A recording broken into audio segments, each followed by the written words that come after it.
Mike Johnson joins us on the Louisiana Republican congressman. A lot of this isn't adding up to him. Congressman, obviously it begs credulity about the timing of these visits and then wondering what and who saw what document and shouldn't have.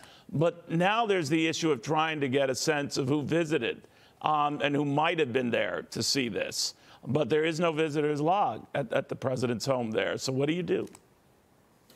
We're going to seek those answers. There are a lot of unanswered questions here. What we're seeing is another glaring example of the Biden Department of Justice applying justice based on politics. There's no other way to see this. There are a lot of questions that I believe our Select Committee and certainly on my House Judiciary Committee are going to go after. The logs and who visited that house are critically important. If they didn't write it down anywhere, Neil, we're going to have to seek those answers some other way. We may have to subpoena members of the Biden family and others who may have worked at the residence to find out who was there. Why?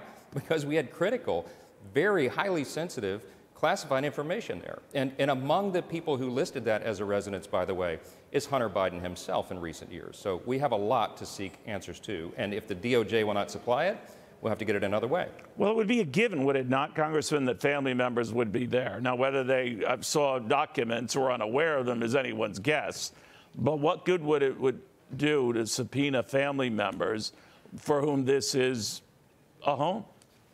We would assume that family members would be there. But the question is, who accompanied the family members? Did Hunter Biden spend nights there? Did he bring friends? I don't know, from other countries, maybe our adversaries. We're told that these documents have something to do with Ukraine, Iran, Great Britain. So it's only germane if the family members, when you start querying them, if you get to that stage, and whether they came with those who were not family members, I guess. Well, right. We don't know who was there. We don't know under what circumstances. We don't know the details specifically about which documents these are yet, of course, and where they were kept and why.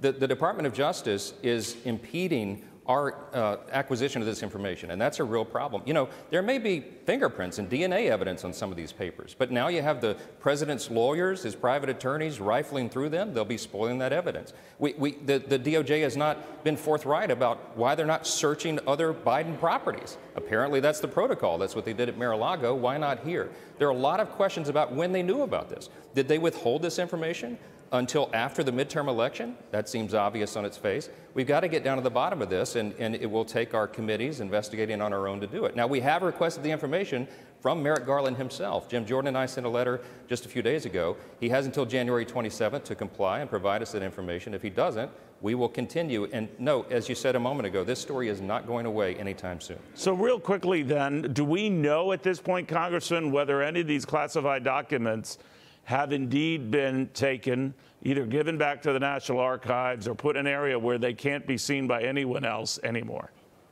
We don't have any of that conclusive information yet, and we'll have questions for the National Archives as well, because apparently they've had their fingerprints on all this too. And did they know prior to the election? What did they do with that? Did the DOJ have charge? We have many more questions than we have answers, and that's the problem. All right. Keep us posted. Congressman Mike Johnson, Louisiana Congressman, a point person. A lot of this investigation trying to work backwards now to find out who, particularly at the president's home in Delaware, had access to these documents, saw these documents, or at least were aware of them. So much we don't know.